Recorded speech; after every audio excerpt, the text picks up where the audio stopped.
They say children see the world differently than we do. Their minds haven't learned to filter out the impossible, to rationalize away the things that should exist only in nightmares. Sometimes, when a child draws the same picture over and over again, we dismiss it as fascination. We call it creativity. We never stop to consider that maybe they're not drawing from imagination. Maybe they're drawing a warning. My name is Sarah, and I learned this lesson too late. This is the story of my daughter Emma and the house that found us. I was a single mother doing my best. After the divorce, Emma and I moved to a small apartment in Millbrook, a quiet town where nothing ever happened. It was supposed to be a fresh start, away from the arguments and the tension. Emma was 6 years old, bright and creative, and she loved to draw. Her kindergarten teacher would send home her artwork, colorful butterflies, smiling suns, stick figure families holding hands, normal kid stuff. Then, about 3 weeks after we moved, something changed. Emma stopped drawing the usual subjects. Instead, she became fixated on a single image, a house. At first, I thought it was sweet. Maybe she was drawing her dream home, the kind of place she wished we could afford. But as days turned into weeks, and she continued to draw the same house over and over, I started to feel uneasy. The house itself was deeply unsettling. It had strange proportions, windows that were too large and positioned like eyes, staring out with a malevolent intelligence. The front door hung open slightly, resembling a gaping mouth frozen mid-scream. The fence surrounding the property was rendered in jagged, irregular lines that looked more like teeth than pickets. Emma used heavy pressure with her crayons, pressing so hard that she often tore through the paper, especially when drawing the dark scribbles she called the bad air that hung above the house like a storm cloud that would never break. But the most disturbing element was the figure she always included, a small stick person, drawn with meticulous care, standing alone in the front yard. In early drawings, this figure stood near the fence, facing the house. As weeks passed, I noticed the figure had moved closer to the porch, then on the steps, then right at the threshold of that gaping door. "Emma, why do you keep drawing this house?" I asked one evening as she sat at the kitchen table, working on her latest version. She didn't look up, her small hand moving with eerie precision. "Because it wants me to." The words sent ice through my veins, but I forced myself to stay calm. "What do you mean, honey?" "The house shows me what to draw," she said simply, adding another window eye to her picture. "It talks at night. It says it's been waiting." I told myself it was just an overactive imagination. Kids say strange things all the time. I probably would have continued believing that if I hadn't found the hidden drawings. It was a Saturday morning. Emma was at her friend's house for a playdate, and I was cleaning her room. When I moved her bed to vacuum underneath, I found them dozens and dozens of drawings, all of the same house, stuffed between her mattress and box spring. She'd been hiding them from me. I spread them across her floor, my hands shaking as I examined each one. They were dated, I realized. Emma had been writing the dates in the corner, tracking the progression. As I organized them chronologically, my blood ran cold. The earlier drawings from 3 weeks ago showed the house from a distance, but with each passing day, the perspective had changed. The house grew larger, closer, as if the viewer were approaching it, or as if it were approaching us. The small figure in the yard had moved too, consistently getting nearer to the house's entrance. But in the more recent drawings, something new appeared. Stick figures in the windows, human shapes with their hands pressed against the glass from the inside, as if trying to get out, or trying to get a better look at something outside. My heart hammered as I reached the final drawings. In these, Emma had added our apartment building in the background, crude but recognizable. The perspective had shifted entirely. Now the drawings showed the view from inside the house, looking out through those window eyes at our building. And in the very last drawing, the one dated yesterday, the house had our address written at the bottom in Emma's careful handwriting. 247 Maple Street, Apt 3B. But it was the detail inside one of the window eyes that made me drop the paper. 2 stick figures stood there, one tall, one small, a mother and daughter. Their eyes were drawn as X's, and their mouths were perfect O's of silent screaming. I gathered up all the drawings with shaking hands, shoving them into a garbage bag. This had gone too far. I'd take Emma to a different therapist, maybe even a child psychologist. Something was clearly wrong, some trauma manifesting in her art that I'd failed to recognize. That night, Emma woke me at 2 a.m. with her screaming. I ran to her room and found her sitting up in bed, eyes wide with terror, sweat soaking her hair. She was clutching a piece of paper, another drawing. "Emma, what's wrong? Did you have a nightmare?" "The house found us," she sobbed. "It knows where we live now. It's so hungry, Mommy. It showed me what happens to the people in the windows. It showed me what it wants to do to us." I took the drawing from her hands. My skin went cold. This one was different from all the others. It showed the interior of a bedroom, Emma's bedroom. Every detail was correct.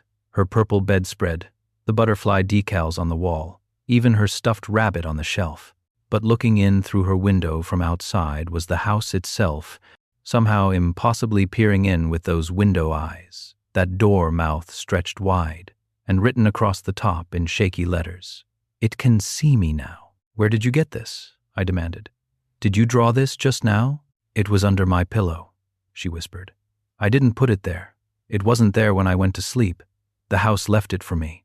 It wants me to know it's close." I didn't sleep the rest of that night. I sat in Emma's room, watching her, telling myself there was a rational explanation. Maybe she'd drawn it earlier and forgotten. Maybe she'd been sleepwalking. But deep down, a primal part of my brain was screaming that something was fundamentally wrong. The next morning, I called in sick to work and drove Emma to school early. Then I did something I can't fully explain. I started driving aimlessly, letting my instincts guide me. I found myself on Route 9, heading out toward the rural outskirts of Millbrook. I'd only been out this way once before, when we first moved to town. That's when I saw it. The house. Emma's house. It stood at the end of a weed-choked driveway, exactly as she'd drawn it. The windows were positioned like eyes. The front door hung open like a mouth, and the collapsed fence created that tooth-like barrier. Even the dead trees surrounding it matched her drawings. A faded for sale sign leaned at an angle in the yard, and behind it, a bright yellow scheduled for demolition notice was posted. I pulled over, my entire body trembling. This was impossible. Emma had never been on this road. We'd never driven out here together. How could she have drawn this place with such accuracy? I took out my phone and searched for information about the property. What I found made me wish I'd never started looking. The house at 1247 Route 9, the old Gardner property. 20 years ago, Catherine Gardner, an elementary school art teacher, had lived there with her 8-year-old daughter, Lily. Catherine suffered from severe mental illness that deteriorated rapidly over her final months. Neighbors reported hearing screaming from the house at all hours. Catherine had stopped showing up to work, and when a welfare check was finally conducted, police found a scene that traumatized the responding officers. Catherine had covered every wall, ceiling, and floor with drawings, thousands of them. All showed the same image, the house itself, drawn over and over again from every angle. But in each drawing, the house had faces in the windows, dozens of faces, screaming, trapped. The investigation revealed that Catherine had become convinced the house was alive, that it was hungry, and that it needed to be fed. They found Lily first, in the basement, dead for approximately 2 weeks. Cause of death, starvation, and dehydration. She'd been locked down there, and based on the scratch marks on the door, she'd tried desperately to get out. Catherine was found in the master bedroom, surrounded by her final drawings. She'd taken her own life. But before she died, she'd written a message on the wall in her own blood. The house is never empty. It carries them all. It's always watching, always waiting, always hungry for more. I dropped my phone. Emma had been drawing Catherine Gardner's house, the same house that had been the scene of that horrific tragedy. The same house that Catherine believed was conscious, malevolent, and feeding on something. The newspaper articles mentioned that Catherine's obsession began with her own childhood drawings. She'd drawn the same house as a child, decades before she ever lived there. She'd grown up on the other side of town, never setting foot on Route 9 until she was an adult. Yet somehow, the house had called to her through her artwork, guided her to it, claimed her, and now it was calling to Emma. I drove back to town in a daze. I picked up Emma from school early, holding her so tight she complained. I didn't tell her what I'd found. Instead, I packed our essentials that night and told her we were taking an impromptu vacation. I drove us 3 hours north to my sister's place, making up an excuse about needing a change of scenery. Emma didn't ask many questions. But as we pulled away from Maple Street, I saw her looking back toward town, her small face pressed against the window. "It doesn't matter where we go," she said quietly. "The house explained it to me. It found Mommy Catherine when she was my age. It waited for her to grow up and come back. It's patient. It can wait for me, too." "No," I said firmly. "We're never going back there, Emma. Never." She turned to look at me with eyes that seemed far older than 6 years. "You don't understand. The house doesn't need us to go to it. That's not how it works. It draws you in through the pictures. Every time I draw it, it gets a little more real in my head, a little more clear. The house lives in the drawings now, Mommy. It lives in my mind. And when I sleep, I'm already there, standing in that yard, getting closer and closer to the door." My hands tightened on the steering wheel. "You're going to stop drawing it." "I can't. I tried. When I close my eyes, all I see is the house. When I hold a crayon, my hand draws it even if I try to draw something else. Don't you see? It's too late. It found me. And once the house finds you, you're already in the windows, Mommy. You're already trapped inside, looking out. We're all just waiting for our turn to feed it. That was 6 months ago. We're still at my sister's house. Emma still draws the house, though now I burn the pictures as soon as she makes them. She sees a therapist twice a week who diagnoses her with trauma-induced obsessive-compulsive disorder. They've given her medications that don't work. But here's the thing that keeps me awake at night. 3 weeks ago, my sister's daughter Jen started drawing. She's 9 years old, and she'd never shown much interest in art before. But now she draws constantly. She draws a house with window eyes and a dormouse and a jagged fence like teeth. She draws it exactly the way Emma does, though she's never seen Emma's drawings. I burn those too. And last night, I woke up at 3 a.m. with the overwhelming urge to draw. I don't know why. I'm not artistic. I haven't drawn anything since I was a child, but I found myself at the kitchen table with a pencil and paper, my hand moving almost on its own. When I looked down at what I'd created, my blood turned to ice. It was the house that watches, the house that waits, the house that feeds on something in our minds, something in our souls, spreading like an infection through families, through bloodlines, drawing us all inevitably toward those windows where we'll press our faces against the glass and scream silently for eternity. Emma was right. Once the house finds you, it's already too late. And I can feel it now. Even as I tell you this story, the pull of that open door, the whisper in my mind telling me to pick up a pencil, to draw it again, to make it more real, to bring it closer. Because the house is never empty. It carries us all. I don't draw anymore. I hide all the pencils, all the crayons, all the pens, but it doesn't matter. The house is patient. It's been waiting longer than I can imagine, and it will wait as long as it needs to. Sometimes I wonder if Catherine Gardner tried to fight it too, if she spent months or years resisting before finally giving in. The demolition crew tore down the physical structure 3 months ago. The property is an empty lot now, but I drive by sometimes, and I swear I can still see it standing there, shimmering like a heat mirage, watching with those window eyes. Because some things don't need wood and nails to exist. Some things live in the space between thought and reality. And once they find a way into your mind, they build themselves a home there. They wait, they watch, they feed, and there's no demolition crew that can tear that down. We teach children that their reflection is just light bouncing off a surface. We tell them it's safe, that it's just them looking back. But what if we're wrong? What if mirrors are less like windows and more like doors, thin barriers between our world and something else? My name is Marcus, and my 5-year-old son Tyler taught me that some doors should never be opened. This is the story of Oliver, the friend in the mirror, and what happens when reflections start to live their own lives. The phone call from Tyler's kindergarten teacher came on a Tuesday afternoon. Mrs. Patterson's voice carried that carefully controlled concern that educators master when they're trying not to alarm parents. "Mr. Chen, I think we should talk about Tyler's artwork. Could you come in tomorrow morning?" I'd been a single father for 2 years, since Tyler's mother left. I'd learned to read between the lines of teacher conferences. This wasn't about him falling behind academically. This was about behavior, about something that had concerned her enough to warrant a face-to-face meeting. The next morning, Mrs. Patterson spread out a dozen drawings across her desk. Each one showed the same image, a child standing in front of a mirror. The child's back was to the viewer, featureless, just a vague, kid-shaped outline. But the reflection was different. The reflected figure faced outward with precise details, hollow black eyes that seemed to absorb light, and a smile that stretched impossibly wide, revealing too many teeth. The contrast was striking and deeply unsettling. Every single drawing, the same composition, the same horrifying reflection.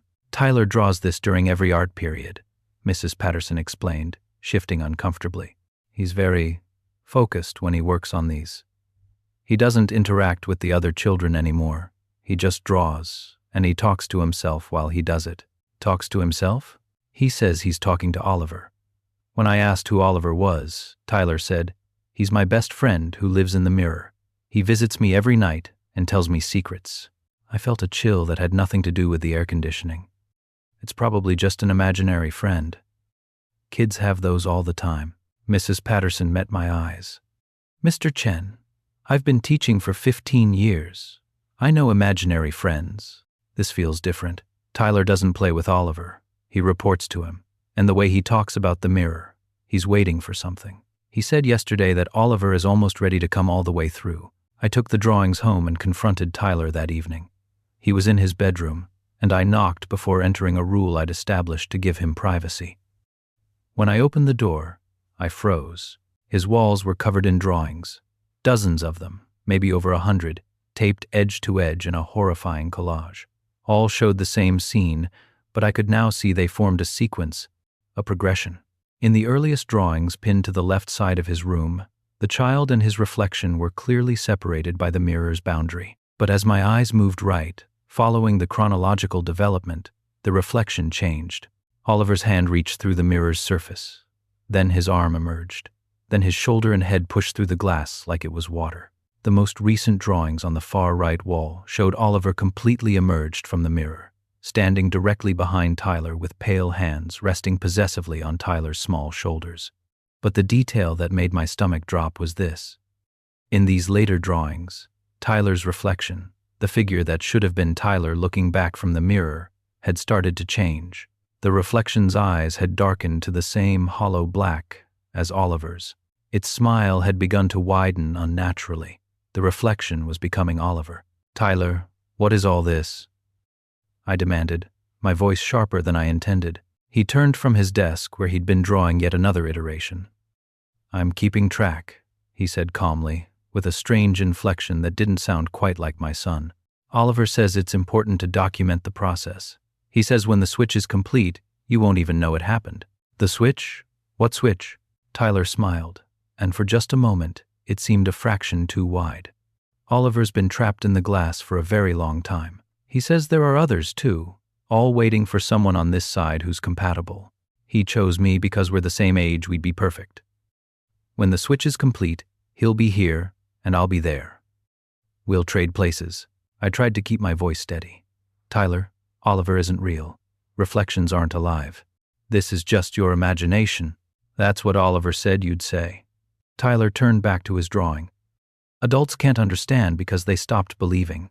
But kids know better. Kids know the mirror people are real. That's why little kids sometimes cry when they see their reflection. They can tell it's not really them looking back. It's something wearing their face, practicing." That night, I removed every mirror in the house. I unscrewed the bathroom mirrors, took down the decorative ones in the hallway, even removed the mirror tiles in the entryway. I loaded them into my car and drove them to a storage unit across town. Tyler watched me with an expression of mild amusement. "It won't work," he said. "Oliver doesn't need the mirrors anymore. He's already made the connection. He can reach me through any reflective surface now, windows, water, screens, even the shine on the refrigerator." He was right.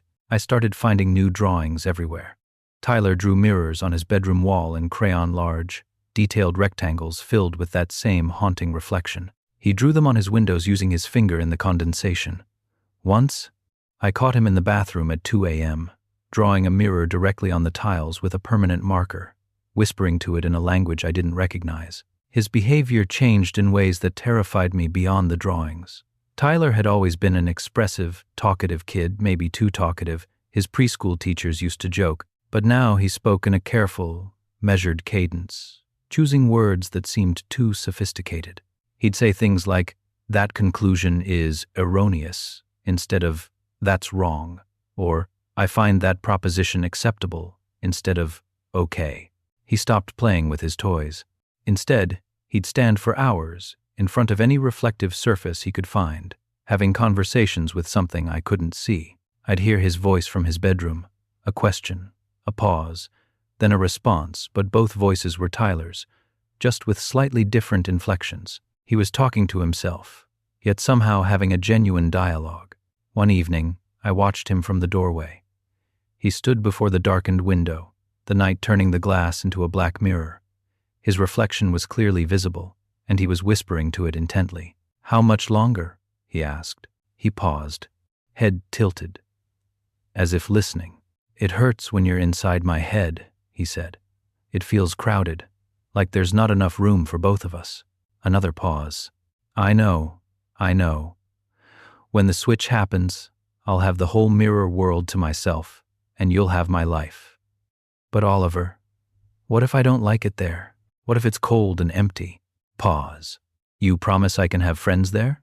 You promise there are other kids who've traded places?" I couldn't take it anymore. "Tyler, stop this. There's no one in the window." He turned to look at me, and in that moment, in the dim light from the hallway, I saw something that stopped my heart. His reflection in the window didn't turn when he did. For a full second, maybe two, his reflection remained facing the glass while Tyler's physical body faced me. Then the reflection snapped to match his position, but it moved wrong too fast, too fluid, like it was catching up rather than mirroring in real time. "You can't see him because you're not the one switching," Tyler said, and his voice had that strange dual quality again, like two people speaking in near unison with a slight delay. "But I see Oliver clearly now. He's always there, in every reflection.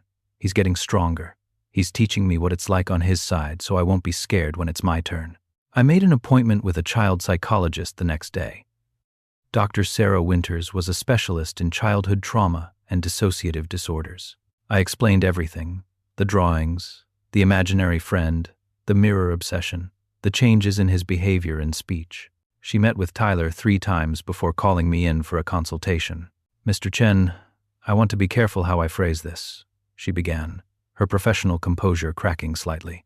"Tyler is experiencing something I've rarely encountered. He's exhibiting signs of what we might call dissociative identity formation, but it's presenting in an extremely unusual way. He genuinely believes he's in communication with an external entity named Oliver.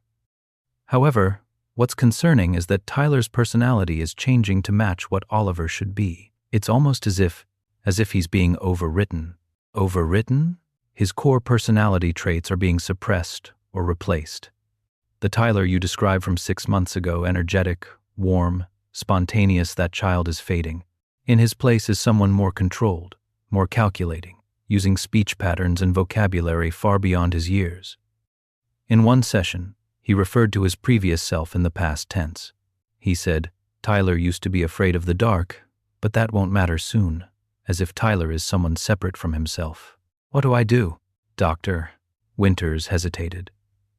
"Typically, I'd recommend intensive therapy and possibly medication, but Mr. Chen, I need to be honest with you. In my last session with Tyler, something happened that I can't explain professionally. We were in my office, and he was drawing, always drawing. My office has a large window, and the afternoon sun was creating a glare that turned it into a mirror. Tyler was staring at his reflection while he drew. And I could have sworn I saw his reflection move independently, just for a moment. It waved at me. Tyler's hands were busy drawing, but the reflection waved.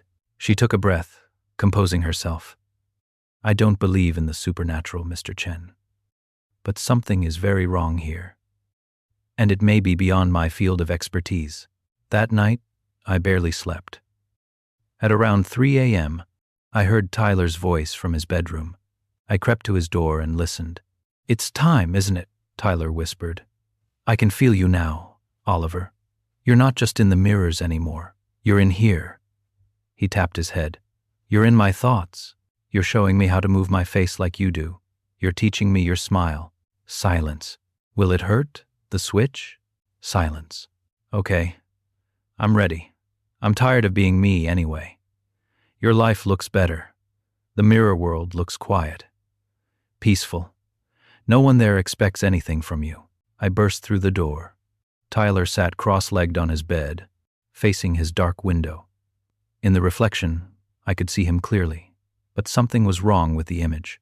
The reflected Tyler's posture was slightly different, straighter, more rigid, and his face, God, his face wore an expression of triumph that I'd never seen on my son's features. "Tyler, look at me, not the window." He slowly turned his head. When his eyes met mine, I felt a jolt of primal fear. They were darker. Not a different color exactly, but darker. Like the pupils had expanded to swallow more of the iris, and when he smiled at me, his lips stretched just a fraction too far, revealing teeth that seemed sharper than they should be. "Hi, Dad," he said. But the voice was subtly wrong, the same pitch and tone, but with an undercurrent of something alien, something that had learned to imitate but hadn't quite perfected the performance. "Who are you?" I whispered. The smile widened. "I'm Tyler. Who else would I be?" I looked back at the window, at his reflection. The reflected figure was moving now, though my son sat still. The reflection brought its hands up to its face and pressed them against the glass from the inside, as if trapped, as if trying to get out. Its mouth opened in a silent scream. And then I understood with horrifying clarity. The switch had already happened. The thing in front of me, wearing my son's body, was Oliver. And the real Tyler was trapped in the reflection, locked in the mirror world, screaming silently from the other side of the glass. "Tyler!" I shouted at the reflection. "Tyler! Hold on! I'll find a way to get you back!" The Oliver thing laughed with my son's voice. "You can't reverse a mirror switch, Dad. It's been done. Tyler's on that side now, and I'm here. Don't worry, I'll be a good son. I've been watching and learning for weeks. I know how to be Tyler. I'll go to his school, play with his toys, eat his favorite foods. You'll never know the difference.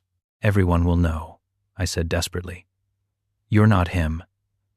You don't move like him, talk like him. Give me time. I'm still adjusting to the flesh. It's been so long since I had a body." Oliver flexed my son's fingers experimentally. "The mirror world is crowded, you know. There are hundreds of us, thousands maybe, all the children who've been trapped in reflections over the years. We wait for compatible matches on your side. When we find them, we reach through. We teach them about us, make them comfortable with the idea of switching. And then, when they're ready, we trade." "Why?" I asked, my voice breaking. "Why do this?" "Because we want to live," Oliver said simply. "We want to feel sunshine and taste food and run and play. You have no idea what it's like in the mirror world. It's cold and flat and empty. We're conscious but barely alive. So we wait at the boundaries, looking through at your world, waiting for someone young enough and open enough to hear us when we call. Children are perfect. They still believe in magic. They accept us." I lunged forward and grabbed Oliver by the shoulders. "Give me back my son." Oliver didn't resist. He just smiled up at me with Tyler's face twisted into that too wide grin. "He's not your son anymore. He's one of us now. But don't worry, you'll see him every time you look at a mirror. He'll be there, watching you. Just like I watched him for 5 years before I finally got strong enough to make contact. Maybe eventually you'll forget which one is which. Maybe you'll start to think the boy in your house is the real Tyler, and the one in the mirror is the copy. That's what happened with most of the other families." "Other families? Did you think Tyler was the first?" "There are dozens of us who've made the switch in this town alone. Hundreds across the country. Every child who becomes obsessed with mirrors, who talks to their reflection, who draws pictures of the mirror world we're calling to them. And eventually, they answer. They always answer." I released him and stepped back, my mind reeling. I looked again at the window reflection, at my real son pressed against the glass, crying silently.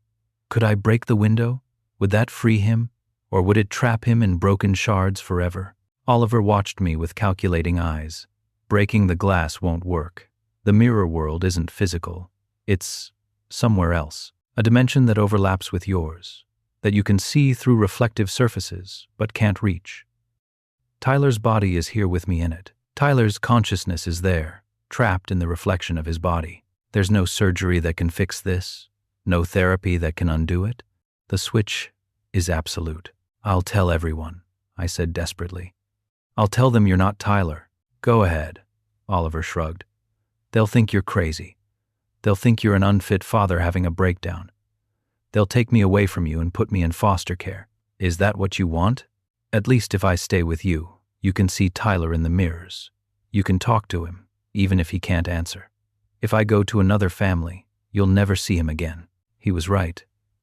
I was trapped as surely as Tyler was. That was 3 months ago. Oliver lives in my house now, wearing my son's face, sleeping in my son's bed. He's gotten better at the imitation. His speech patterns have normalized. His movements are more natural. To everyone else, he's just Tyler, maybe a bit quieter than before, maybe a bit more mature. But kids change. People don't question it. But I know. I see the truth every time I catch a glimpse of a mirror.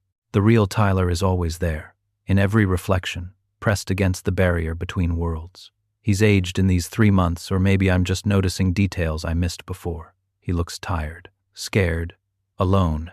I've tried everything. I've consulted priests, paranormal investigators, physics professors who study dimensional theory. No one can help. Most don't believe me. Those who do believe tell me it's impossible to reverse. Oliver is patient with me. He maintains the charade perfectly when we're in public. But when we're home alone, he drops the act. He tells me stories about the mirror world, about the hundreds of children trapped there, watching our world, waiting. Tyler's adjusting, Oliver told me last week. He doesn't cry anymore. He's learning to accept his new reality. Eventually, he'll start watching the living children on your side, just like I did. And maybe, in a few years, he'll find a compatible match. Another lonely kid who'll hear his voice in the mirror. And then Tyler can make his own switch, come back to this side in a new body. It happens sometimes. That's the hope that keeps us all going. I don't want him in a new body, I said. I want him in his own body. Oliver smiled sadly, and for just a moment, I saw genuine emotion there, maybe even pity. His body is mine now, and my old body, the one I left behind in the mirror world when I switched, that's been Tyler's for 3 months. In the metaphysics of the mirror world, possession is everything. You can't get him back, Mr. Chen. I'm sorry. I really am. I don't hate Tyler. I'm grateful to him. He gave me the most precious gift imaginable, life in the real world. I looked past Oliver at the hallway mirror. Tyler's reflection stood there, small and alone, watching our conversation. He placed his hand against the glass, and I placed mine on my side, our palms separated by the unbridgeable barrier between dimensions. I'm so sorry, I whispered. I didn't understand. I didn't believe. And now I can't fix it. Oliver stood beside me, looking at the mirror. He can hear you, you know. The mirror world reflects sound, too. He hears everything you say. If it's any comfort, I'll take care of this body. I'll live the life he would have had. I'll make you proud. That's what Tyler would want. What Tyler would want, I repeated bitterly, is to come home. I still see Dr. Winters occasionally. She knows something happened, though I can't fully explain it. She's noticed the change in Tyler too, documented it clinically as an abrupt psychological shift following a dissociative episode. She thinks he's repressing his previous personality as a trauma response. If only it were that simple. Late at night, when Oliver is asleep in Tyler's bed, I walk through the house and look at all the mirrors. Tyler is there, always there, following me from reflection to reflection. Sometimes I talk to him, tell him about my day, ask him about school as if he still goes there. He can't respond, but I see his mouth move, trying to form words that can't cross the barrier. Last week, I noticed something new. In Tyler's reflections, there are other shapes now, vague, shadowy figures standing behind him in the mirror world. Other children, maybe, who've been trapped there for longer. Or maybe they're the ones who are next in line, waiting for their chance to call out to a child on this side, to initiate their own switch. This is the truth that no one wants to acknowledge. Mirrors are not simple reflections, they're borders. And on the other side of that border is a cold, empty dimension populated by the displaced souls of children who made a trade they didn't fully understand. Tyler made that trade. Oliver is here now, and I have to live with both of them, the imposter in my house, and my real son trapped forever in the glass, watching, waiting, hoping for a miracle that will never come. I don't cover the mirrors anymore. If I did, I'd never see Tyler. So I live in a house filled with reflections, every piece of glass a window to where my son is trapped. Oliver has started school, made friends, learned to laugh like Tyler used to laugh. Sometimes I almost forget. Almost. But then I catch a glimpse of a mirror, and there's Tyler, staring back at me with betrayed eyes, and I remember, this is not my son. My son is in the glass. My son is on the other side. And every child who becomes obsessed with mirrors, who talks to their reflection, who draws pictures of the friend only they can see, those children are being called. The mirror people are reaching out, offering a trade. And some children, lonely or curious enough, will eventually say yes. If you have a child who talks to mirrors, listen carefully, because the voice they hear answering back might not be their own. Grief does strange things to the mind, especially a child's mind. After my brother and his wife died in the accident, their 8-year-old son Alex came to live with me. The therapist said the drawings would help him process the trauma, give him a way to express what words couldn't. I believed that. Right up until I saw what he was drawing. This is the story of the playground that doesn't exist, the shadow children who wait there, and what they wanted from my nephew. My name is Jennifer, and this is the warning I wish someone had given me. The accident happened on a Tuesday evening. A drunk driver ran a red light and hit my brother Nathan's car broadside. Nathan and his wife Claire died on impact. Alex, strapped in his booster seat in the back, survived with barely a scratch. Sometimes I think that's the worst kind of luck, to walk away physically unharmed while everyone you love dies. Alex came to live with me by Thursday. I'd never had children of my own, never even considered it, but he was family, and he had no one else. His maternal grandparents were dead, and Claire had been an only child. I was it. For the first 2 weeks, Alex barely spoke. He'd sit on the couch in my living room, staring at nothing, occasionally picking at the food I'd put in front of him. The school gave him leave. The therapist said to give him space, and I did my best to create a stable environment while my own grief threatened to swallow me whole. Then, one morning, I found him at the kitchen table with my art supplies. I'd mentioned them once, said if he ever wanted to draw or color, he was welcome to use them. I hadn't expected him to take me up on it, but there he was, working with intense concentration, his small hand moving across the paper with surprising precision. For a moment, I felt a flash of hope. The therapist, Dr. Morrison, had specifically mentioned art therapy as a valuable tool for traumatized children. "What are you drawing, sweetie?" I asked gently, sitting down across from him. He didn't look up. The playground. I leaned over to see. The image was remarkably detailed for an 8-year-old. It showed a playground at night swing sets, a slide, a merry-go-round, all rendered in careful perspective. The sky above was black, the moon a perfect circle. But what struck me was the atmosphere he'd created. Everything felt wrong. The shadows were too deep. The playground equipment looked aged and decrepit, and there were figures, indistinct shapes on the swings, dark masses that suggested human forms but had no clear features. "That's really good, Alex," I said carefully. "Is this a playground you remember from somewhere?" "I go there when I'm sleeping," he replied, his voice flat. "Every night now. The shadow children are waiting." A chill ran down my spine, but I kept my expression neutral. "Shadow children?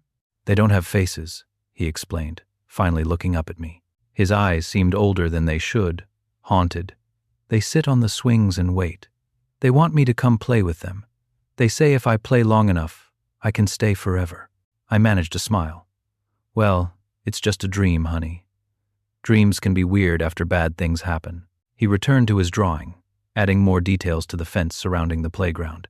"Dr. Morrison says the same thing.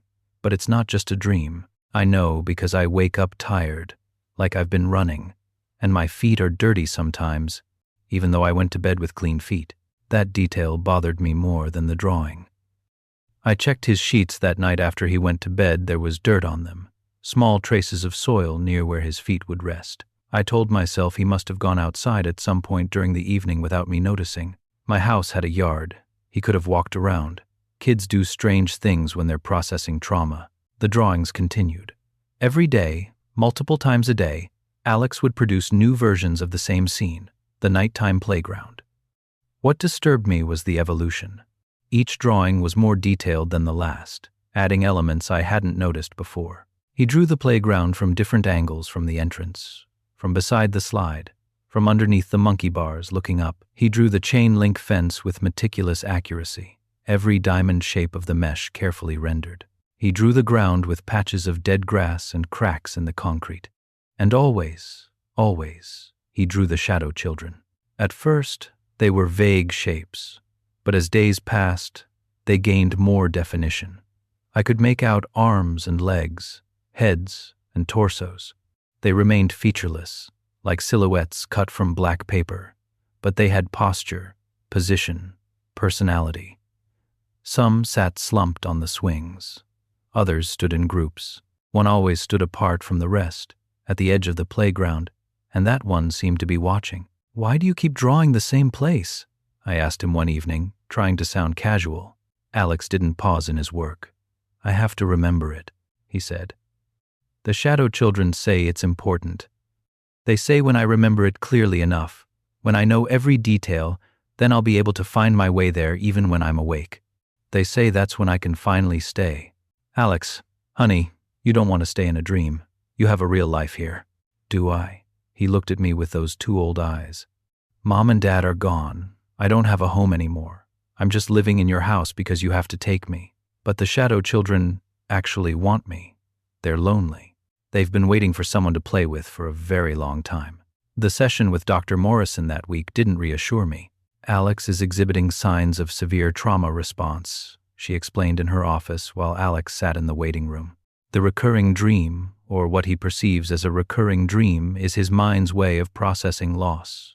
The shadow children likely represent his parents and his own disconnection from them. The playground is a liminal space between childhood innocence and his new reality. But why does he insist it's real? Why does he say he goes there physically?" "Doctor," Morrison smiled sympathetically.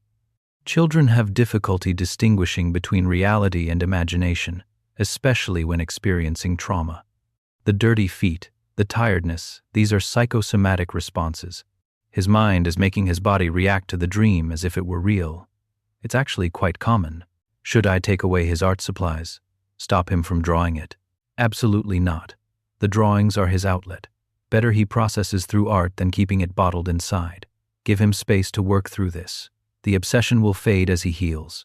But it didn't fade. It intensified. By the third week, Alex had filled an entire sketchbook.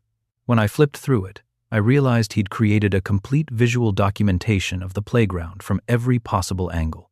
He'd drawn the view from inside the tube slide looking out. He'd drawn the underside of the seesaw. He'd drawn close-ups of the chain-link fence showing rust and weathering. He'd even drawn the playground's surroundings, dead trees with bare branches, a dilapidated parking lot with faded line markings, and in the distance, a structure I initially thought was a water tower but then realized was a clock tower.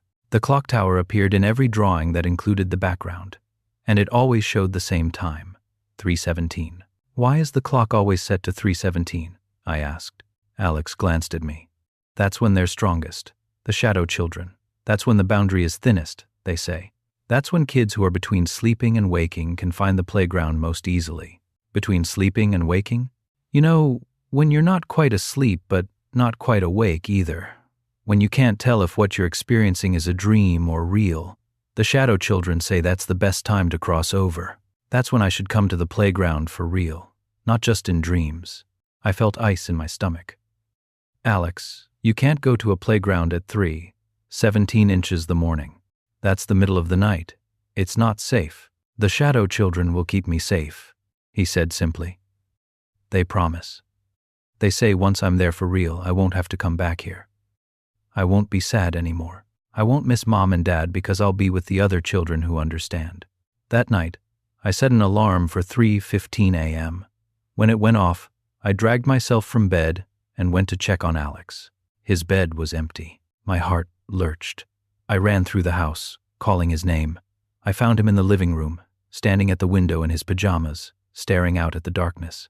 Alex, what are you doing? He didn't turn around. They're calling me. Can't you hear them? The shadow children.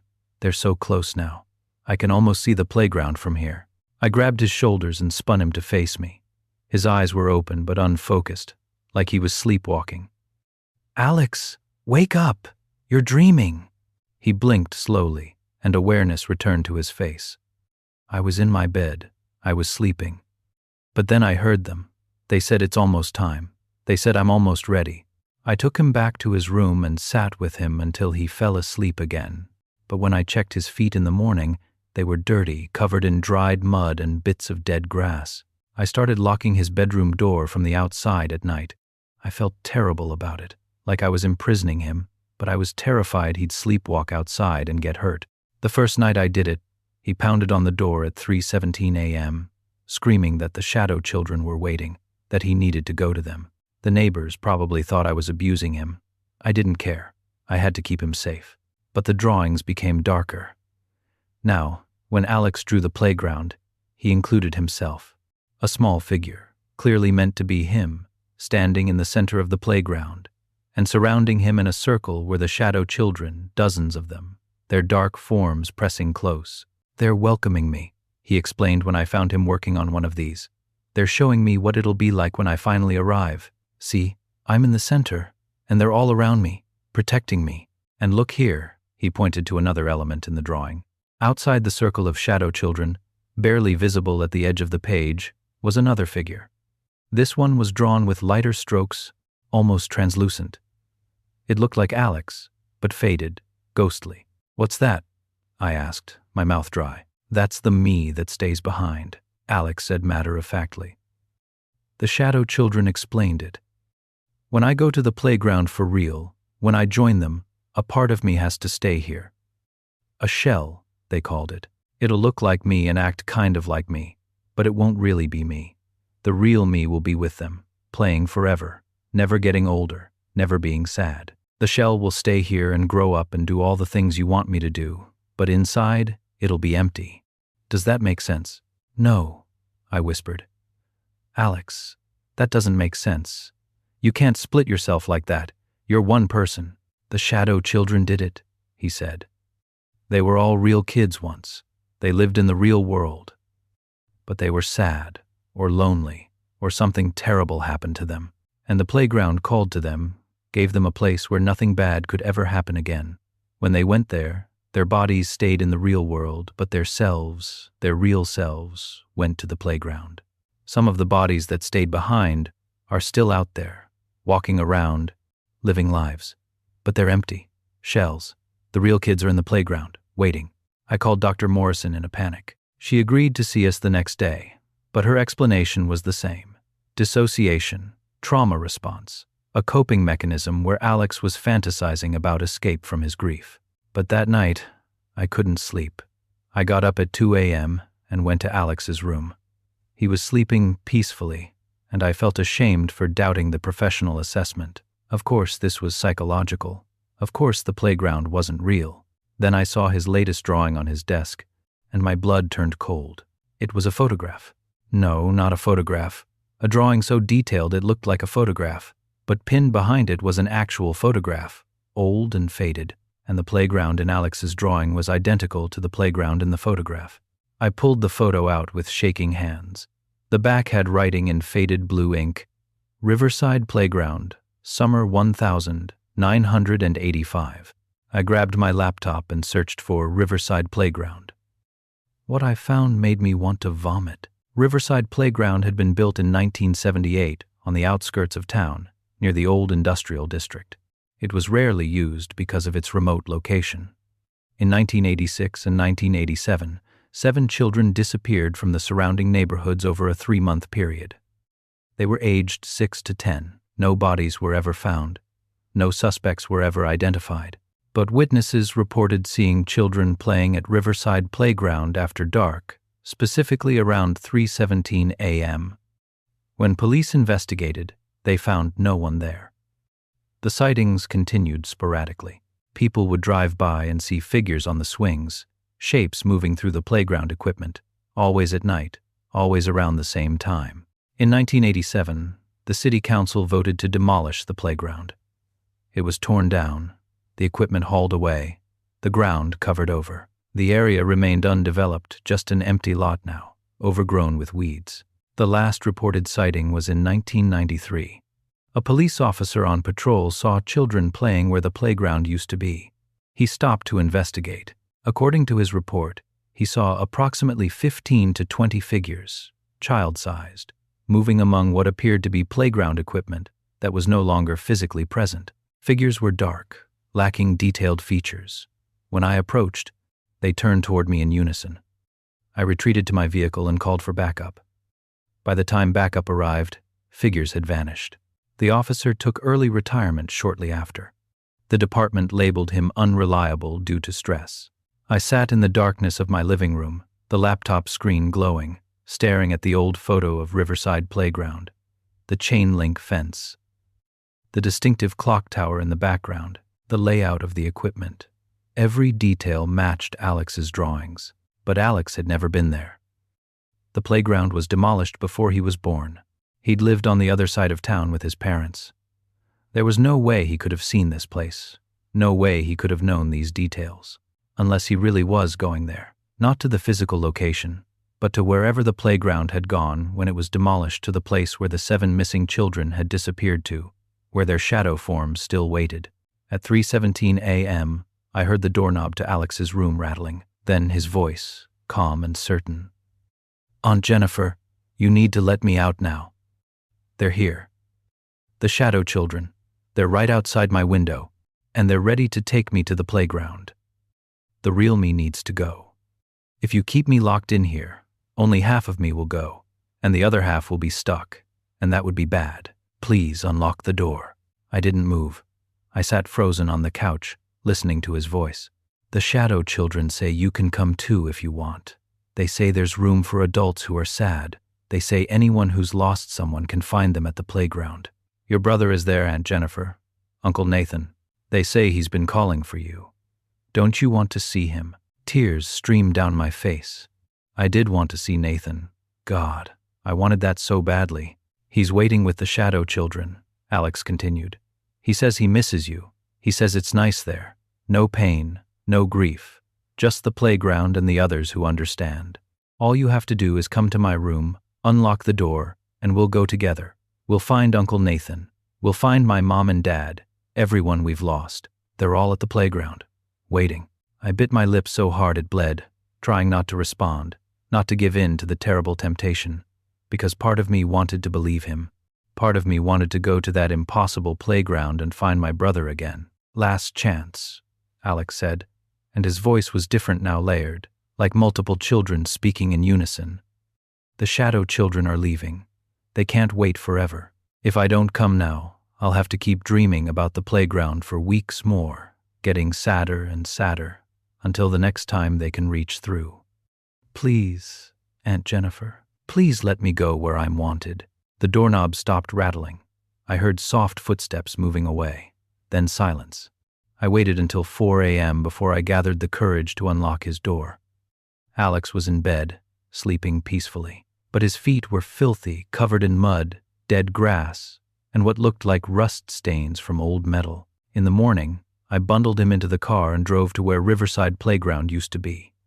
It took me a while to find it. The area had changed significantly, but eventually, I located the lot based on the clock tower visible in the distance. It was empty, just as the internet had said, overgrown with weeds, no trace of playground equipment.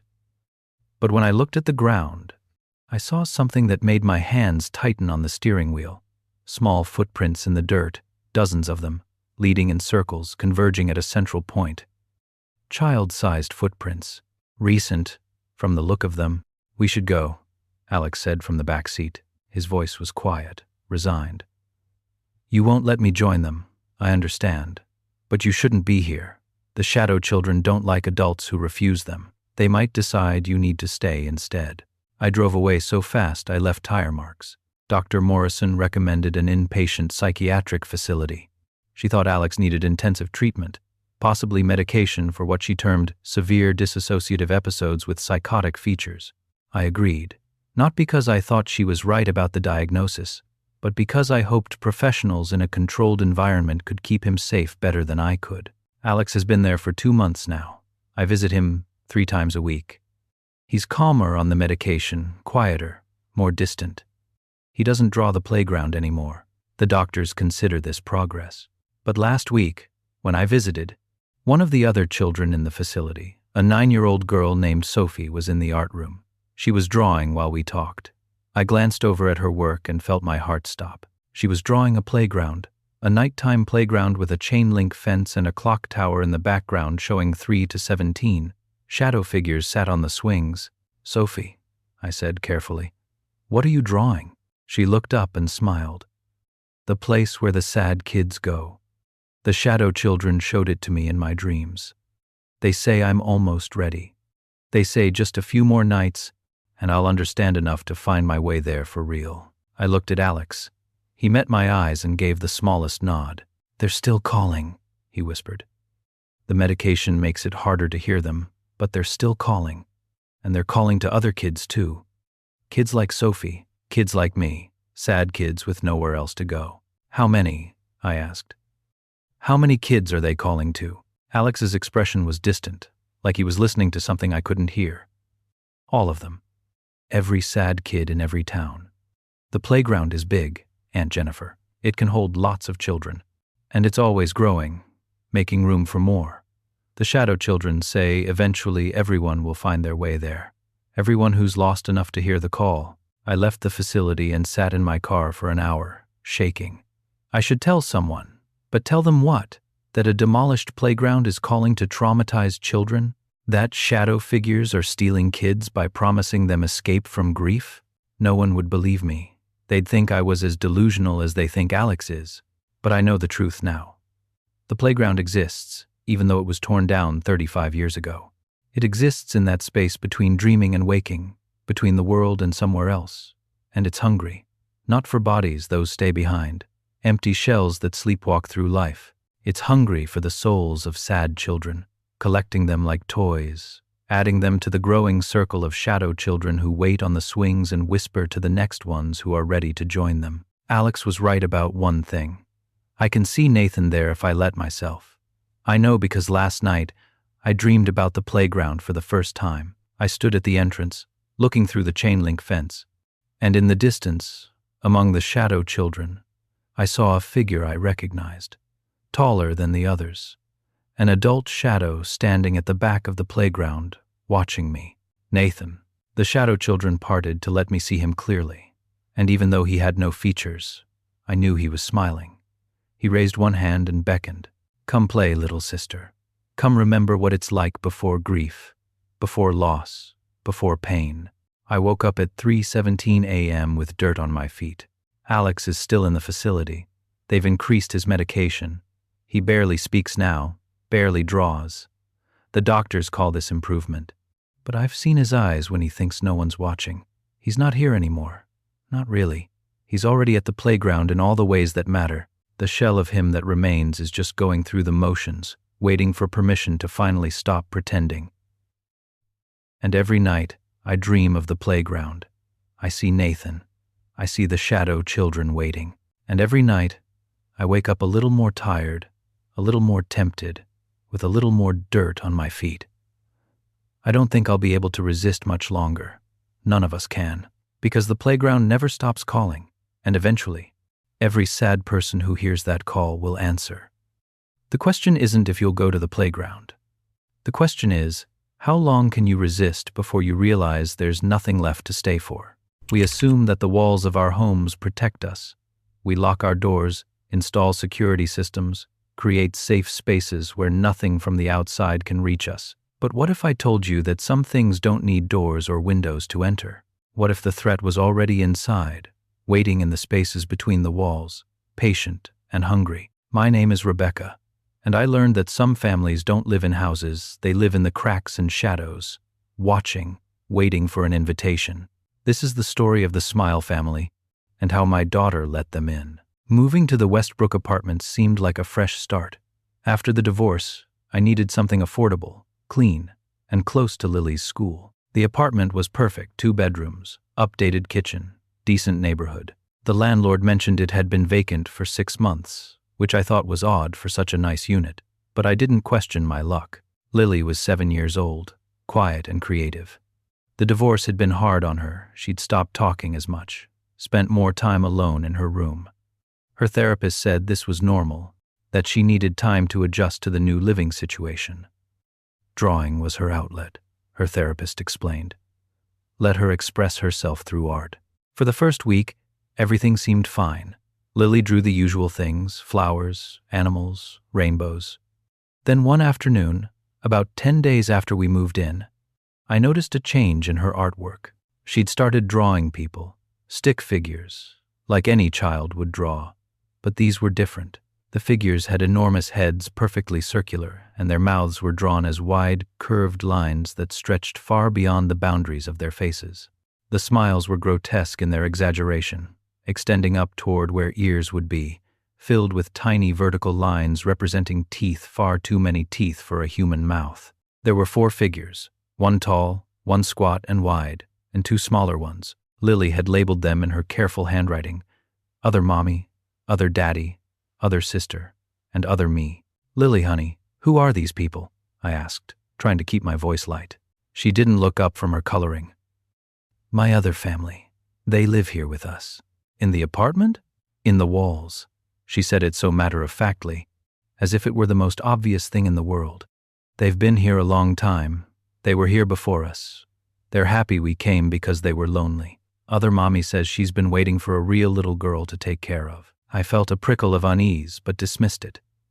Imaginary friends were normal for children, especially children dealing with trauma. This was just her way of coping with the divorce, creating a fantasy family to replace the one that had broken apart. That's nice, sweetie. I'm glad you have friends to play with, even if they're pretend. Lily's hand stopped moving. She looked up at me with an expression I'd never seen before, something almost like pity. They're not pretend, Mommy. They're as real as you are. They just live differently. Other Mommy explained it to me. She said there are spaces in walls that people don't think about, the gaps between the studs, the hollow places behind the plaster, the darkness where the pipes run. That's where they live. That's where they've always lived.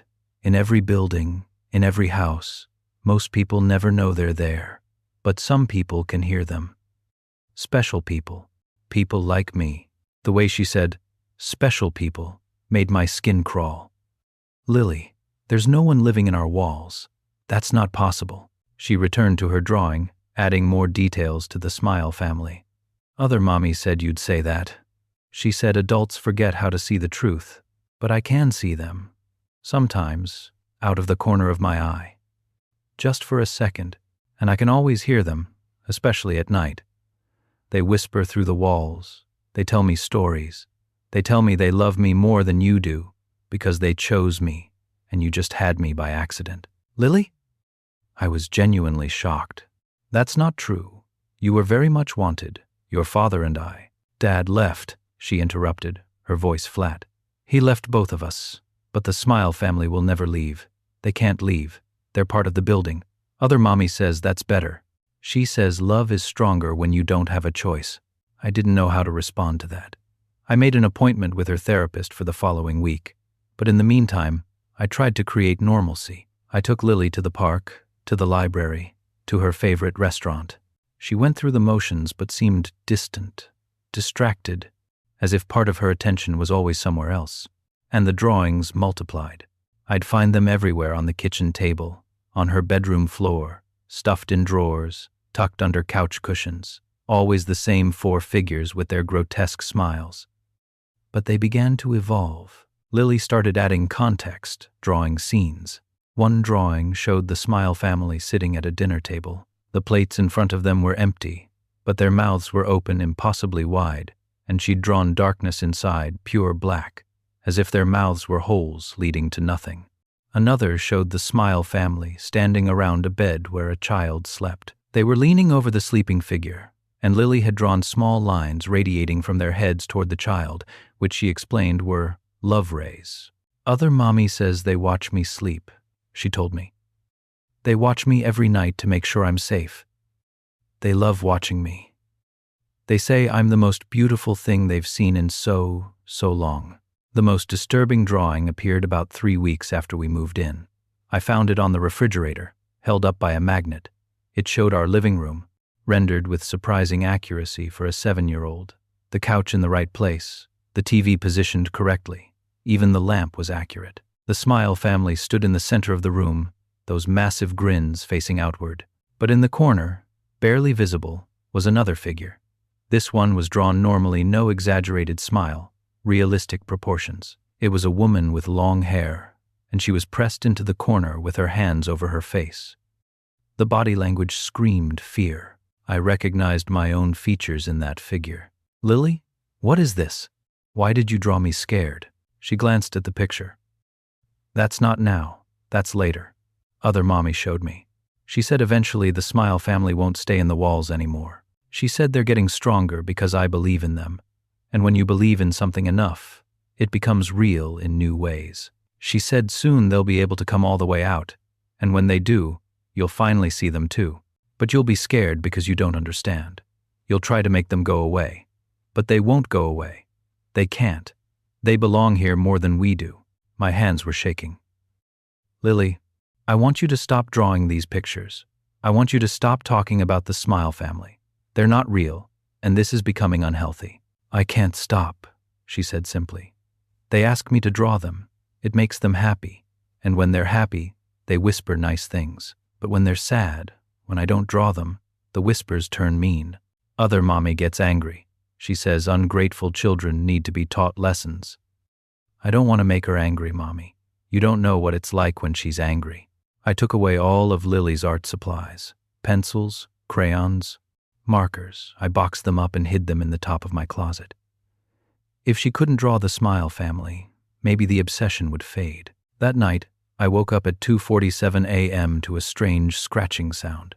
I lay in bed, listening. It was coming from inside the walls, a rhythmic scraping, like fingernails on drywall. Back and forth, back and forth. I told myself it was pipes.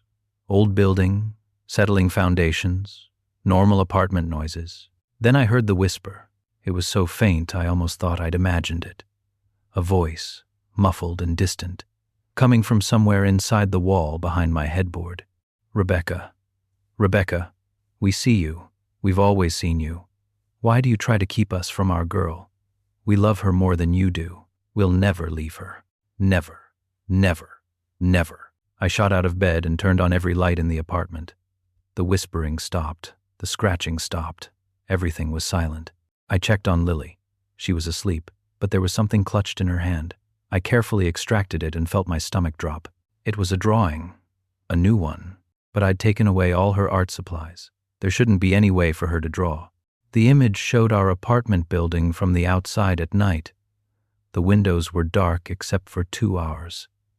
And in those lit windows, I could see figures, the Smile family, pressed against the glass from the inside, looking out.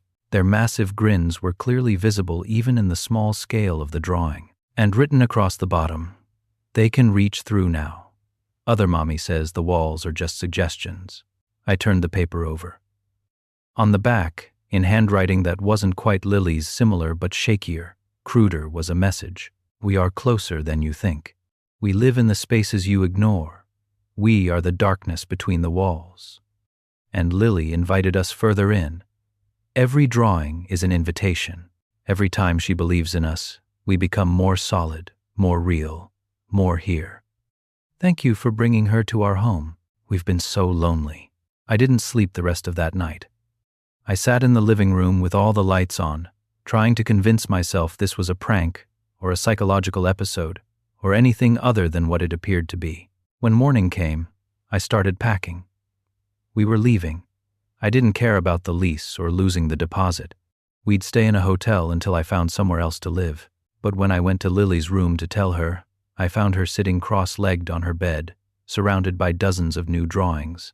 She'd found where I'd hidden the art supplies. The box was open on her floor, contents scattered. Every single drawing showed the same image, the Smile family emerging from a wall. In the first few, just their hands pushed through, the plaster bulging around their fingers. In subsequent images, their arms came through, then their massive circular heads, then their entire bodies, stepping out of the wall as if it were a curtain rather than a solid surface. "Lily, we're leaving. Pack a bag. We're going to stay somewhere else." She looked up at me, and I gasped. Her smile had changed.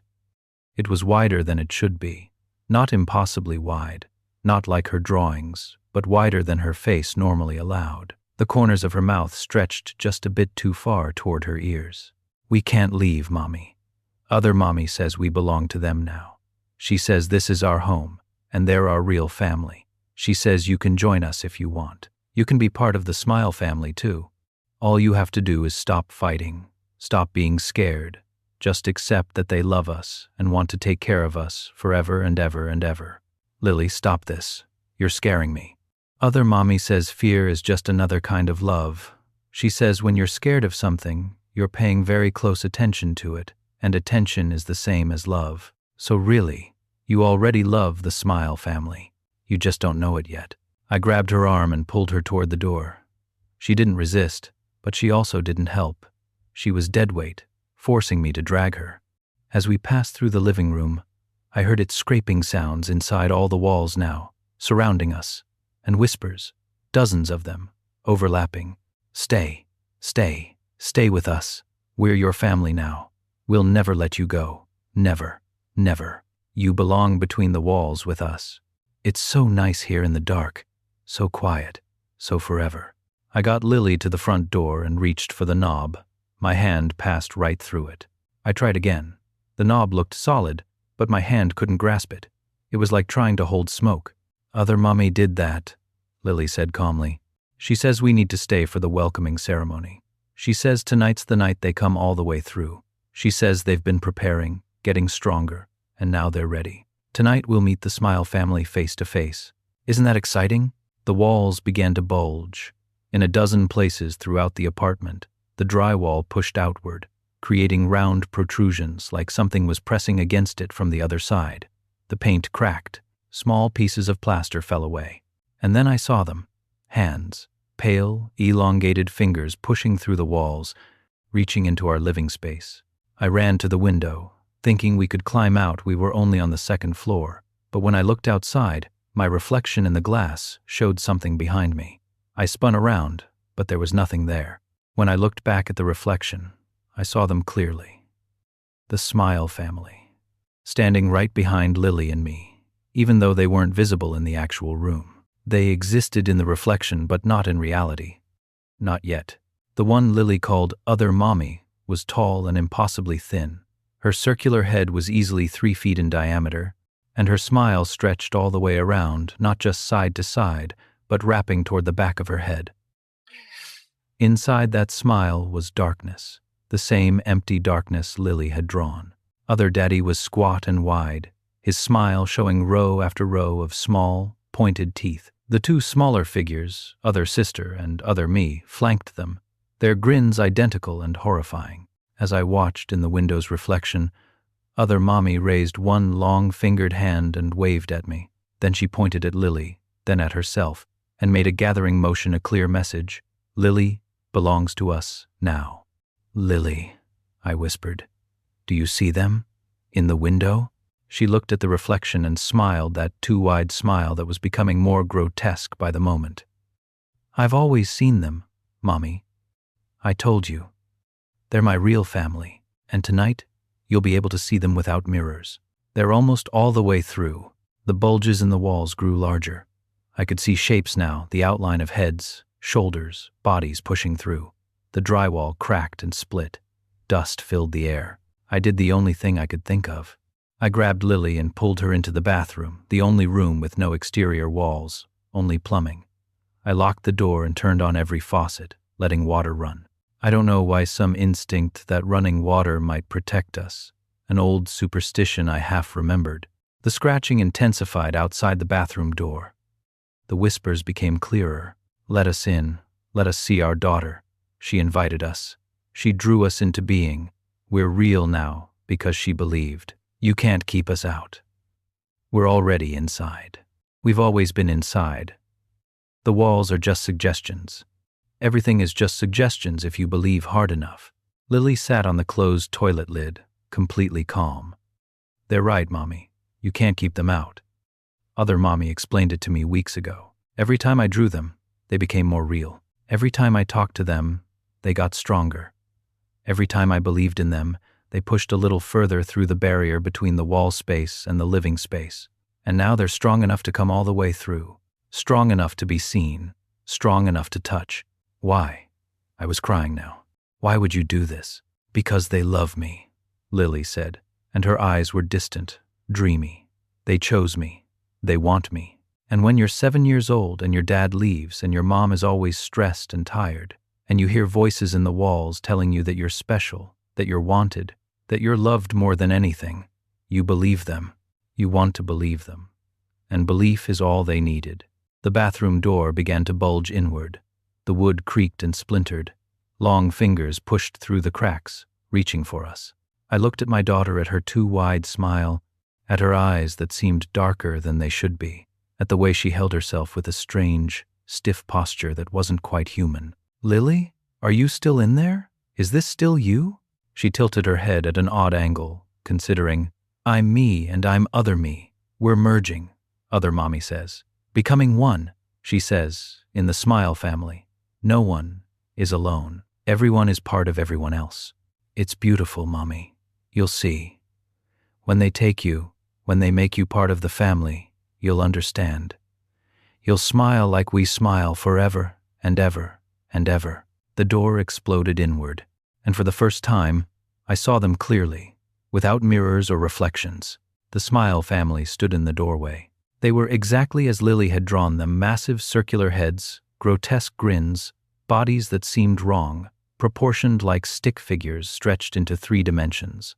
But worse than their appearance was the feeling they projected, a suffocating, possessive love that felt more like being swallowed than being embraced. Other Mommy reached out with fingers that were far too long. Her voice, when she spoke, came from that dark mouth hole, echoing and layered. "Welcome to the family, Rebecca. You can't fight us. Lily let us in. Your daughter gave us permission. And in this space, in these walls, what the child invites cannot be uninvited. You belong to us now. You'll learn to smile like we do. You'll learn to love it in the walls. Everyone does, eventually." I don't remember what happened next. The doctors say I had a complete psychotic break. They found me 3 days later, wandering the street outside the Westbrook apartments in a catatonic state. Lily was with me, holding my hand, calm and quiet. I was hospitalized for 2 weeks. Psychiatric evaluation, medication, therapy. They diagnosed me with acute stress disorder triggered by the divorce, manifesting in shared psychotic disorder with my daughter, something called folie à deux, where delusions transfer between closely bonded individuals. The apartment was inspected. No one living in the walls, of course. No evidence of anything supernatural. Just normal wall construction, normal pipes, normal everything. Lily was placed temporarily with her father while I recovered. When I was released, they allowed us to reunite under supervision. Lily seemed better, calmer, more like her old self. She'd stopped talking about the Smile family. The therapists declared it a shared delusion that had resolved. But I know the truth. When Lily looks at me now, her smile is still too wide. When she thinks I'm not watching, I catch her whispering to the walls. And at night, I hear the scratching, soft and patient, inside the walls of my sister's house where we now stay. Last week, my sister's daughter Emma started drawing. She's 5 years old, and yesterday, I saw what she was drawing: 4 stick figures with enormous circular heads and grins that stretched beyond the boundaries of their faces. When I asked her about it, she said, "Lily's friends. They came with her. They told me they're looking for a new little girl to love. They said I might be perfect." I looked at Lily. She was smiling that terrible smile. "They follow me now," she whispered. Other Mommy said, "Once you join the Smile family, you're never alone." Wherever I go, they go. And wherever they go, they look for more children to love. That's what families do, right? They grow. I don't know how to stop this. I don't know if it can be stopped. Because here's what I've learned. Some things don't need doors to enter your home. Some things live in the spaces we don't think about, the gaps, the shadows, the hollow places. And all they need is one person, usually a child, lonely or sad or desperate enough to believe in them. One person to invite them in through the simple act of acknowledgement, of belief, of drawing their faces over and over until they become real. The Smile family is real now. Lily made them real, and they're not content with just one child. They're building a bigger family. One believer at a time. We moved again, and then again, but it doesn't matter. The scratching follows us. The whispers seep through every wall we hide behind. Lily tells me it's pointless to run because the Smile family doesn't live in one place. They live in the concept of walls, in the idea of hidden spaces. Wherever there are walls, they can be, and she's still inviting them, still drawing them, still feeding them with her belief. Emma draws them now too. 2 children believing is stronger than one, Lily explained. And she started talking to other kids at school, telling them about her special friends who love children more than anyone. I've seen some of those kids' drawings. The Smile family is spreading, and every time another child starts to believe, they become more powerful, more present, more real. How do you fight something that exists because people believe in it? How do you protect children from something that promises them unconditional love? You can't. The Smile family is here now. They're in the walls. And they're always smiling. Some fears never leave us. Some childhood terrors follow us into adulthood, lurking at the edges of our consciousness, waiting for a moment of weakness to resurface. My name is David, and my 10-year-old son Nathan taught me that some doors should never have been opened in the first place. This is the story of the basement door, the hand that reached through it, and the terrible truth about what waited on the other side. The incident at Nathan's school happened on a Wednesday morning. A substitute teacher had a severe psychotic episode and locked herself in the classroom with the students for 3 hours, ranting about demons and the end of the world. By the time the police broke through, most of the kids were hysterical. Nathan was among them. The school counselor recommended therapy immediately. Dr. Elena Martinez specialized in childhood trauma, and she suggested art therapy as a primary tool. Let him draw his feelings, she said. It'll give him a way to process what happened without having to verbalize it. I agreed. Nathan had always been artistic. Before the incident, he'd drawn comic book characters, dinosaurs, spaceships, typical 10-year-old boy stuff. I thought getting back to art would help him feel normal again, but Nathan didn't draw superheroes anymore. He drew a door. The same door. Over and over. A basement door. I recognized it immediately. It was the door from our previous house, the one we'd moved from 3 years ago when Nathan was 7. That house had been older, needed more work than I could handle, and Nathan had developed an inexplicable terror of the basement. He'd refuse to go down there, would have screaming nightmares about it, would check multiple times per night to make sure the basement door was locked. The psychologist at the time said it was a normal childhood. Fear basements are dark and scary to kids. We moved for multiple reasons, but Nathan's basement phobia was definitely a factor.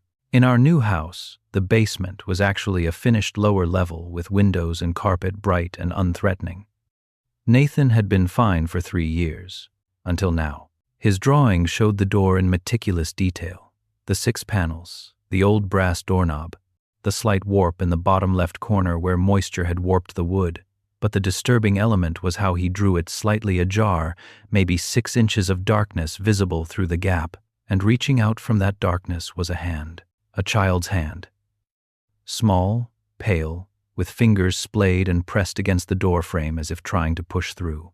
Nathan, why are you drawing the old basement door? I asked as gently as I could. He didn't look up, his colored pencil adding shading to the hand. Because I can't stop seeing it. It's in my head now. After what happened at school, when I close my eyes, I don't see Miss Holloway screaming about demons. I see this. The door, the hand, just like before. Just like before? You mean before we moved? Yeah, this is what I saw then, at the old house. The basement door would open by itself, and the hand would reach out. I told you, but you said I was dreaming. You said it was my imagination, but it was real, Dad. And now it's back. It knows we moved. It knows where we are. A chill ran through me. Nathan, we moved 3 years ago. That house is miles away, and the new owners probably remodeled. The basement door might not even exist anymore. It exists, he said with absolute certainty. The door isn't just wood and hinges. It's more than that. It's a place. And the thing behind it, the one with the hand, it's been waiting. Dr. Martinez says I'm processing trauma, but that's not what this is. The school thing made me vulnerable, made my mind open again like it was when I was little. And when I got open like that, I could hear it again. Hear what? The knocking. He finally looked at me, and his eyes were haunted. From the other side of the door, tap, tap, tap, very quiet, very patient. It's been knocking for 3 years, Dad.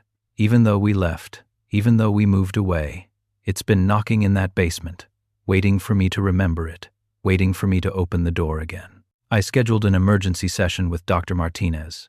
She reviewed his drawings. He'd already done a dozen variations and maintained her position that this was psychological. The basement door was a symbol, she explained. It represented Nathan's mind trying to process the school trauma by displacing it onto an older, pre-existing fear. The hand is particularly significant, she noted. A hand represents reaching out, connection, help. Nathan's subconscious is trying to reach through his current trauma to access coping mechanisms from his past.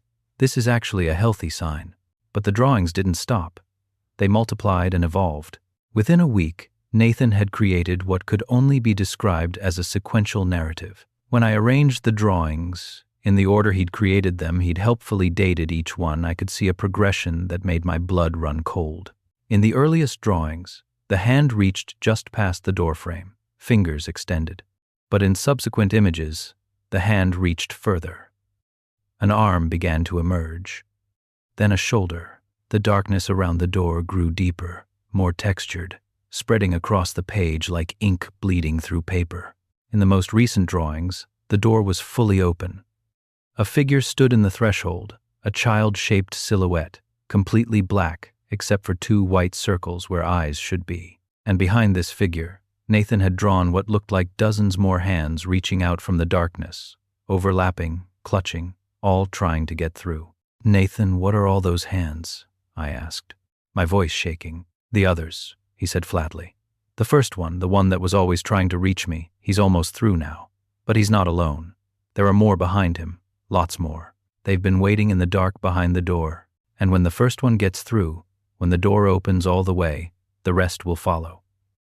They're all waiting for someone to finally let them out. Out from where? He looked at me as if the answer should be obvious.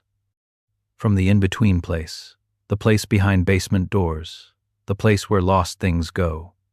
Doctor, Martinez doesn't understand, but it's real. Every basement has a door, and every door has an other side, and on that other side is the in-between place. Most people never open it far enough to see, but I did. When I was 7, I opened it. Nathan, you never opened that door. You were terrified of it. I opened it in my mind, he corrected. I thought about what might be on the other side. I imagined it so much, so strongly, that I created a connection. And once you make that connection, once you really truly believe there's something on the other side of the door, you make it real. You give it a way through. That's what the hand told me. The hand told you? In my dreams, it whispers. It says, thank you for believing in me. Thank you for giving me shape. I've been nothing for so long, just darkness and potential. But you believed, and belief is the first step. Keep believing. Keep thinking about the door, and soon I'll be able to push all the way through, and we'll finally meet. I didn't sleep that night. I lay awake, thinking about the old house, about Nathan's terror, about the basement door that would sometimes swing open despite being latched. I'd blamed it on the house settling, on the door frame being off level. I'd never seriously considered that something might be opening it from the other side. At 3 a.m., I made a decision. I drove across town to our old house, the one we'd moved from 3 years ago.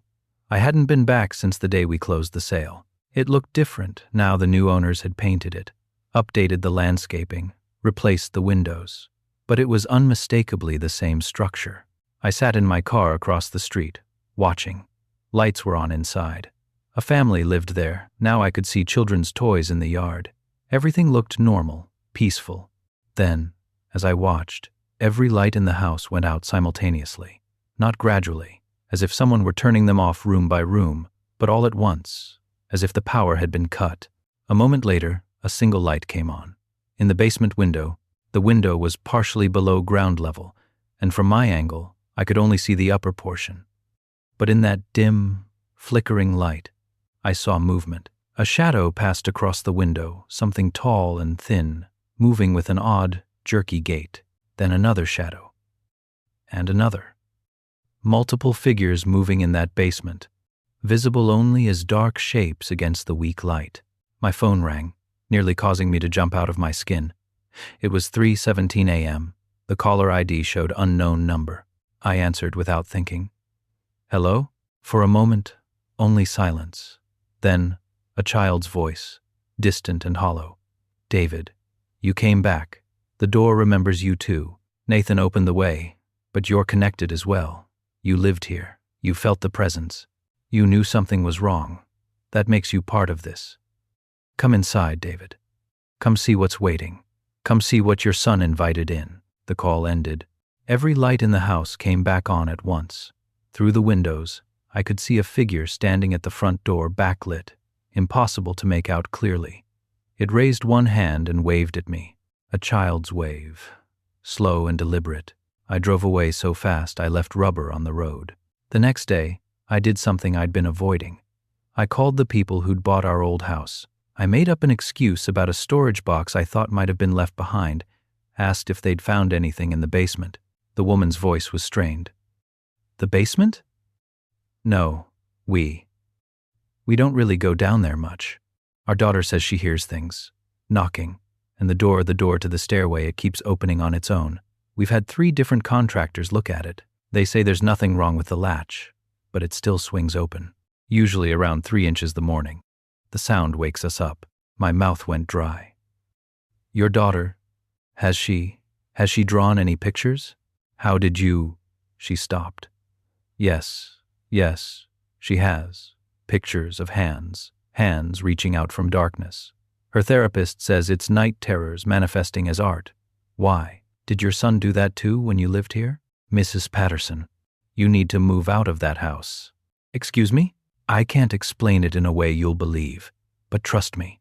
That house, that basement, there's something wrong with it. Something that connects to children. Something that uses their belief, their imagination, to make itself real. Please, get your daughter out of there. She was quiet for a long moment. Mr. Reeves, our daughter's name is Sophie, and this morning I found her trying to go down to the basement. She said the hand wanted to meet her. She said she'd been talking to it for weeks, and it was finally ready to come all the way through. She was trying to open the basement door to help it. Did she open it? My husband stopped her. The door's bolted now, triple locked, but Sophie keeps saying it doesn't matter. She says locks only work on regular doors, and this isn't a regular door anymore. She says when enough people believe in what's on the other side, locks become irrelevant. We talked for another 10 minutes. I told her everything Nathan's fear, his drawings, the progression of the hand, all of it. She listened without interrupting. When I finished, she said simply, "We're putting the house on the market tomorrow. I don't care if we lose money. Something is very wrong here, and I won't risk my daughter's safety." I thanked her and hung up. But as I did, Nathan came into the room carrying his latest drawing. His face was pale, and his hands were shaking. "Dad, I drew something I don't understand." He placed the paper on the table. I looked at it and felt reality tilt. The drawing showed our current house. Our new house, the one with the bright, finished basement. But Nathan had added something. A door. A basement door, identical to the one from the old house, drawn as if it existed in our new home's lower level. "Nathan, why did you draw that door here? We don't have that door." "We do now," he whispered. "I went downstairs this morning to get my bike, and it was there, in the wall where the storage closet should be. The door from the old house, the same door. But that's impossible, right? Doors can't move from one house to another. Doors can't follow you." "Show me." We went down to the lower level together. Everything looked normal, bright, carpeted, windows letting in morning sunlight. The storage closet was where it had always been. But when Nathan reached out and turned the handle, the closet didn't open.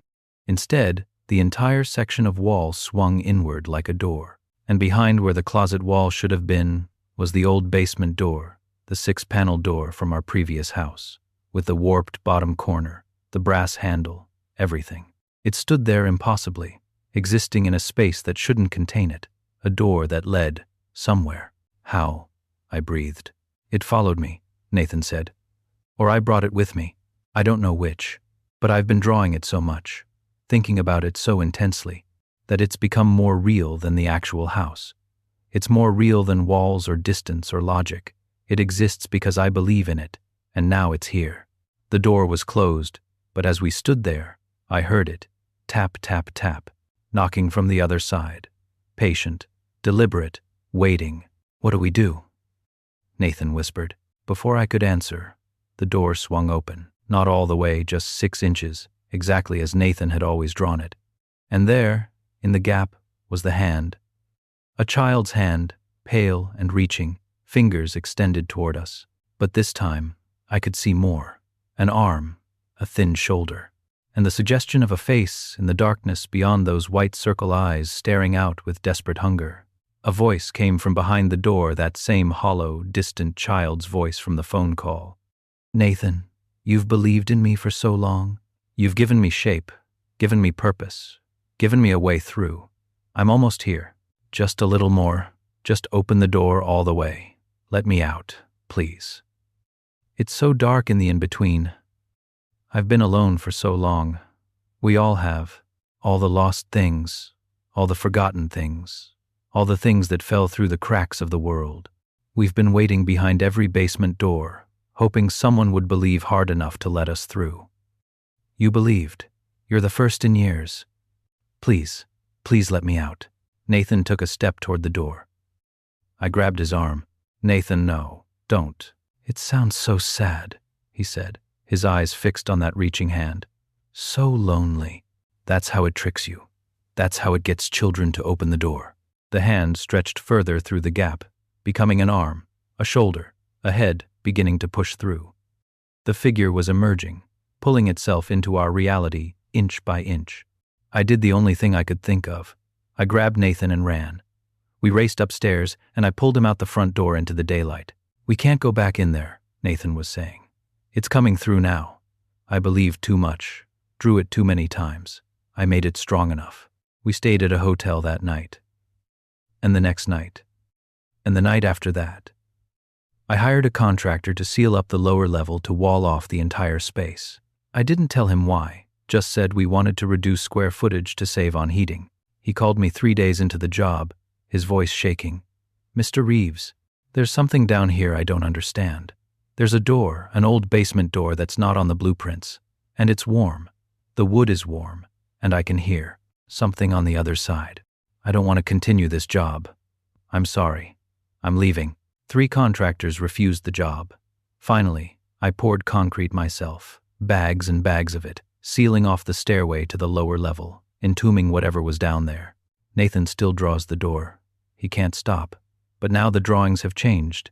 They show the door sealed behind concrete. And on the other side, dozens of hands pressed against the barrier, pushing, scratching, trying to break through. They're angry, Nathan tells me. They were so close. I almost let them through. But now they're trapped again, and they're angry. The first one, the one I believed in most, he says he'll wait. He says doors can't be sealed forever. Concrete cracks, walls crumble, and belief. Belief is stronger than any physical barrier. As long as I believe in the door, as long as I remember it, it's still there, still waiting. Last week, my nephew came to visit. He's 7 years old, the same age Nathan was when his fear began. I found him in our house, standing at the top of the sealed stairway, pressing his ear against the wall. Do you hear that, Uncle David? He asked. Knocking. Very quiet. Something's down there. Something wants to come up. I pulled him away from the wall, but not before I heard it too. Tap, tap, tap.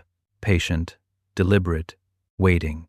The door is still there, on the other side of the concrete. I know because sometimes, at 3:17 a.m., I hear it swing open, the distinctive creak of those old hinges, echoing up through the sealed stairway.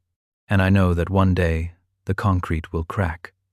Or Nathan will believe so strongly that physical barriers stop mattering. Or another child will hear the knocking and be curious enough, lonely enough, to believe in what's on the other side. The door is patient. What's behind the door is patient.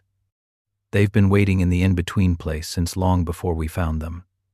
And they'll wait long after we're gone. Because doors don't just exist in houses. They exist in minds. And once you've opened a door in your mind, once you've believed strongly enough in what might be on the other side, that door can never truly be closed. It's always there. Always slightly ajar. Always with that hand reaching through, fingers extended, waiting for someone to take it and pull.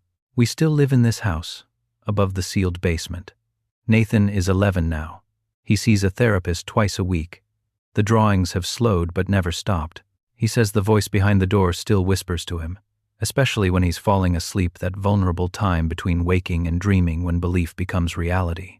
The voice tells him about the others who are trapped in the in-between, about the children who fell through cracks in reality and got lost behind basement doors, behind closet doors, behind any door that leads to dark, forgotten places. It tells him they're not monsters, they're just lost, and they want someone to believe in them enough to let them come home. But I've learned the truth. Some doors exist as barriers for a reason. Some things remain on the other side because they should never be on this side. And belief, the simple act of believing something might be real, that's the most dangerous tool we possess. Because what we believe in has power. And sometimes, what we believe in believes in us right back. Sometimes it reaches through the door we've opened in our minds. And sometimes it pulls us through to the other side.